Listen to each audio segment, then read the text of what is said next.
Thank you. Please, everybody have a seat. Thank you. Thank you. It is a great privilege to join for this conference on America's Great Outdoors. There are a number of people that obviously I want to acknowledge here who have worked tirelessly to move this agenda forward. At the top of our list, our Secretary of the Interior, who I believe is going to be one of the best Secretaries of the Interior in American history, Ken Salazar, who has just fully embraced this issue. We're thrilled with the work he's done. Thank you. Thank you, Ken. Secretary Tom Vilsack, Administrator Lisa Jackson, Nancy Sutley, all have been part of what we call our green team and are consistently providing creative ideas to make sure that we understand that conservation is not contrary to economic growth. It is an integral part of economic growth, and they have just done a fabulous job on that, so please give them a big round of applause.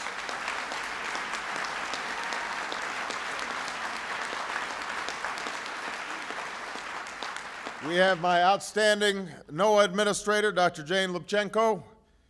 We have Assistant Secretary of the Army for Civil Works, Jo Ellen Darcy. Deputy Undersecretary of Defense for Installations and the Environment, Dr. Dorothy Robin. And in the audience, if I'm not mistaken, we've got some luminaries.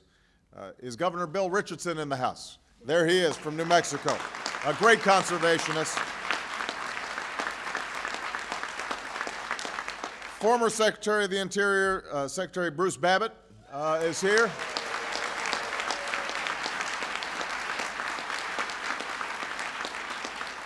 One of the finest young mayors in the country, Mayor Cory Booker.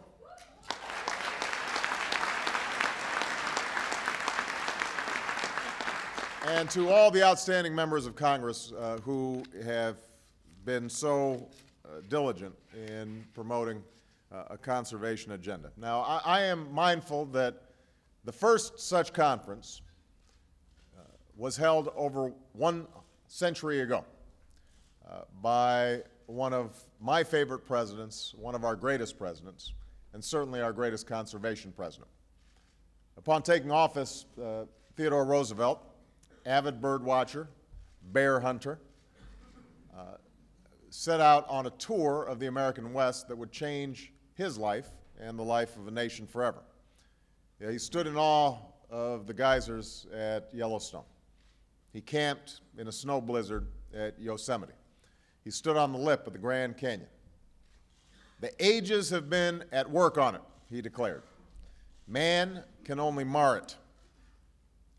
And from that sense of commitment sprang 5 national parks, 18 national monuments, 51 federal bird reservations, and 150 national forests.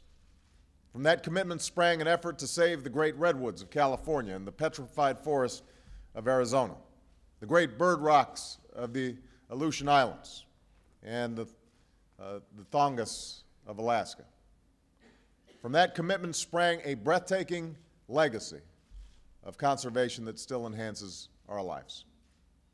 Now, that legacy is an extraordinary achievement, and no matter how long I have the privilege of serving as president, I know I can never match it.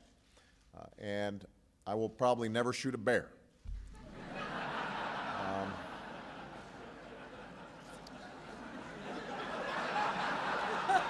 That's a fair bet there, fair guess. But I do intend to enrich that legacy. And I feel an abiding bond with the land that is the United States of America. And I do for the same reasons that all of you do. For the same reasons families go outside for a picnic or campers spend a night in a national park and sportsmen track game through the woods or wade deep into a river. It's a recognition passed down from one generation to the next that few pursuits are more satisfying to the spirit than discovering the greatness of America's outdoors. And when we see America's land, we understand what an incredible bounty that we have been given. And it's our obligation to make sure that the next generation enjoys that same bounty. And that recognition has been a touchstone of this presidency, thanks to the outstanding leadership of Ken Salazar and Secretary Vilsack and Lisa Jackson and Nancy Sutley. They have done extraordinary work. Last year, I signed into law a public lands bill, the most significant in decades, that designated 2 million acres of wilderness, over 1,000 miles of wild and scenic rivers, and 3 national parks. We better protected, cherished places like Oregon's Mount Hood. We're taking a new approach to our national forests to make sure they're not just providing timber for lumber companies, but water and jobs for rural communities. We are restoring our rivers and coasts, from the Chesapeake Bay to the Gulf Coast, from the Great Lakes to the Everglades. So yes, we are working faithfully to carry on the legacy of Teddy Roosevelt in the 21st century. But we also know that we must adapt our strategies to meet the new challenges of our time. Over the last century, our population grew from about 90 million to 300 million people. And as it did, we lost more and more of our natural landscape to development. Meanwhile, a host of other factors, from a changing climate to new sources of pollution, have put a growing strain on our wildlife and our waters and our lands. So, rising to meet these challenges is a task and an obligation, but it's one that government cannot and should not meet alone.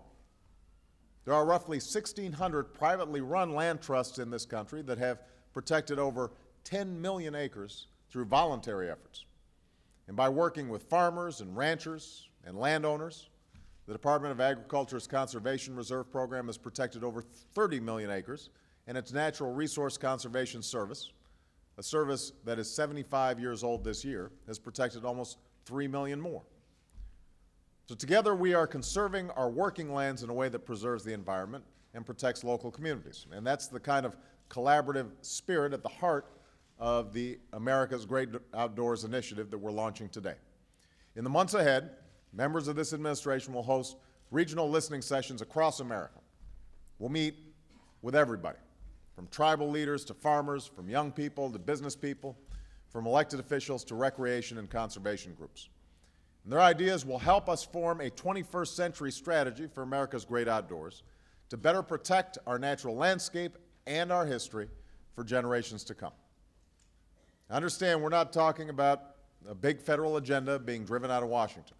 We're talking about how we can collect best ideas on conservation, how we can pursue good ideas that local communities embrace, and how we can be more responsible stewards of tax dollars to promote conservation. First, we're going to build on successful conservation efforts being spearheaded outside of Washington by local and state governments, by tribes, and by private groups, so we can write a new chapter in the protection of rivers, wildlife habitats, historic sites, and the great landscapes of our country. Secondly, we're going to help farmers, ranchers, property owners who want to protect their lands for their children and their grandchildren. Third, we'll help families spend more time outdoors, building on what the First Lady has done through the Let's Move initiative, to encourage young people to hike and bike and get outside more often. And fourth, we want to foster a new generation of community and urban parks so that children across America have the chance to experience places like Millennium Park in my own Chicago. We're launching this strategy because it's the right thing to do. Because, as TR said, we must not mar the work of the ages. But we're also doing it because it's the right thing to do for our economy. It's how we're going to spur job creation in the tourism industry and the recreation industry. It's how we'll create jobs preserving and maintaining our forests, our rivers, our great outdoors. In a time of great difficulty, when we are recovering from the worst recession in generations and waging 2 wars abroad, some may ask whether now's the time to reaffirm our commitment to our national heritage. But I want everybody to recall, it was in the midst of the Civil War that Abraham Lincoln set aside lands that are now Yosemite. It was in the midst of a Great Depression that FDR formed the Civilian Conservation Corps that built the trails and campgrounds and parks we enjoy today. Even in times of crisis, we're called to take the long view, to preserve our national heritage, because in doing so, we fulfill one of the responsibilities that falls to all of us as Americans and as inhabitants of this same small planet. And that is a responsibility that we are rising to meet today. So thank you all for the outstanding work that you're doing individually.